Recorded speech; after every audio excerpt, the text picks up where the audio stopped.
ए B सी एक triangle है जिसमें वर्टेक्स ए से साइड बी सी के मिड पॉइंट डी को कनेक्ट किया जा रहा है।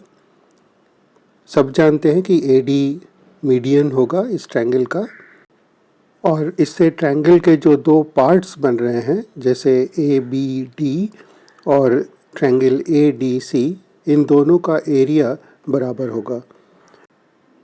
यह सिंपल है। हम जानते हैं कि area of triangle half into base into height होता है, और हाइट के लिए अगर हम वर्टेक्स ए से अपोजिट साइड बी सी पर एक परपेंडिकुलर ड्रॉप करें और जहाँ वो बेस से मिल रहा है उस पॉइंट को अगर हम ओ कहें तो ए ओ परपेंडिकुलर हुआ और इस लेंथ को हाइट बोलते हैं। तो अगर आप इस ट्रायंगल ए बी डी को देखें और ट्रायंगल ए डी सी को देखें तो दोनों ट्रायंगल के बेस जो बी डी और डी सी हैं रेस्पेक्टिवली, बेस इक्वल है और हाइट तो दोनों का सेम ही है, इसलिए एरिया सेम होगा। लेकिन हम यहाँ पर नहीं रुकेंगे। हम क्या करते हैं कि मीडियन ए डी में कोई एक पॉइंट लेते हैं। सपोज़ यहाँ पर हम एक पॉइंट ई ले और बी ई और ई सी को मिला देते हैं। इससे हमें दो ट्रायंगल मिल रहे हैं, ई बी डी और ई डी सी। अब आप सोचें कि क्या ये दोनों ट्रायंगल्स के एरिया इक्वल होंगे? ऑब्वियसली होंगे, क्योंकि यहाँ सेम सिचुएशन है। वर्टेक्स ई से आप अपोजिट साइड बी सी के मिड पॉइंट को कनेक्ट कर रहे हैं, मतलब ये मीडियन हुआ और ये दोनों ट्रायंगल के एरिया इक्वल होंगे। नेक्स्ट अगर आप सोचें कि क्या ट्रायंगल ए ई बी और ट्रायंगल ए ई सी, इन दोनों का एरिया इक्वल है, तो थोड़ा सा अगर आप सोचें तो पता चलेगा कि हाँ यह भी इक्वल है, क्योंकि ट्रायंगल ए बी डी से जब आप ट्रायंगल ई बी डी का एरिया घटाते हैं तो आपको ट्रायंगल ए बी ई मिलता है।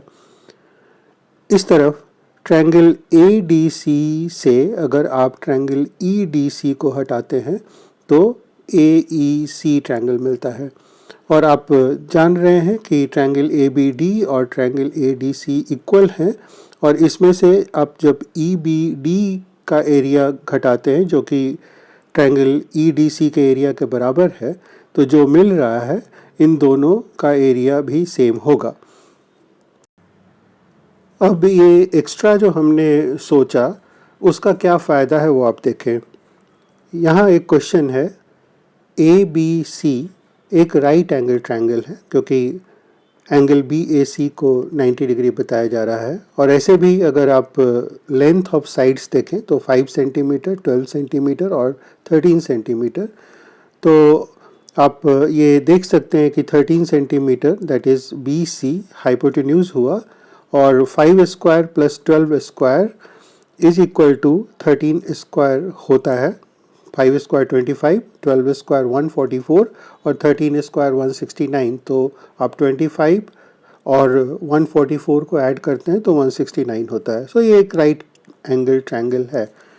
अब यहाँ ये दिया गया है कि ट्रायंगल ई डी सी, मतलब ई डी सी, इसका एरिया 10 सेंटीमीटर स्क्वायर है। तो हमें ये बताना है कि ट्रायंगल ई ए बी इस ट्रायंगल का एरिया क्या है। कुछ वर्कशॉप्स में जब मैंने ये एक्सरसाइज किया तो स्टूडेंट्स लेंथ ऑफ लाइंस निकालने के पीछे लगे रहे और एरिया ऑफ ट्रायंगल का जो फार्मूला वो जानते हैं वो फार्मूला अप्लाई करने की कोशिश की। लेकिन अगर आप अभी जो डिस्कस किया गया है मीडियन और मीडियन से बने जो ट्रायंगल्स हैं उनका एरिया किस तरह से इक्वल हो रहा है, तो आप यह देख सकते हैं कि ट्रायंगल ई ए बी का एरिया निकालने के लिए अगर हम इस ट्रायंगल का एरिया जान लें, जो कि काफ़ी आसान है, और ये एरिया तो दिया ही हुआ है 10 सेंटीमीटर स्क्वायर, इसका मतलब ये एरिया भी 10 सेंटीमीटर स्क्वायर होगा। तो इस एरिया से इस एरिया को अगर हम घटा देते हैं तो हमें ये एरिया मिल जाएगा। तो area of triangle A B C वो half into base into height. So अगर हम ए सी को बेस लें और हाइट ऑब्वियसली 12 सेंटीमीटर होगा ए बी, क्योंकि एक राइट एंगल ट्रायंगल है। तो इससे आप ये देखें कि 30 सेंटीमीटर स्क्वायर ये एरिया हुआ फुल ट्रायंगल का। तो ट्रायंगल ए बी डी का एरिया इसका हाफ होगा, मतलब 15 सेंटीमीटर स्क्वायर होगा। और चूँकि ट्रायंगल ई डी सी दिया हुआ है 10 सेंटीमीटर स्क्वायर, इसका मतलब यह भी 10 सेंटीमीटर स्क्वायर हुआ। तो इस 15 सेंटीमीटर स्क्वायर में से 10 सेंटीमीटर स्क्वायर घटा देंगे तो 5 सेंटीमीटर स्क्वायर यही हमारा रिक्वायर्ड एरिया है। मतलब हम डायरेक्टली यहाँ यह लिख सकते हैं कि ट्रायंगल ई ए बी का एरिया 5 सेंटीमीटर स्क्वायर हुआ। यह लर्निंग स्ट्रैटेजी कि हम प्रॉब्लम को सॉल्व करने के बाद उसके आगे पीछे थोड़ा और देख लें, सोच लें, और उससे जो अंडरस्टैंडिंग हमारा बनता है वो कहीं बहुत ज़्यादा पावरफुल अंडरस्टैंडिंग होता है। यह लर्निंग स्ट्रैटेजी पंच तत्व में से जल तत्व से लिया गया है।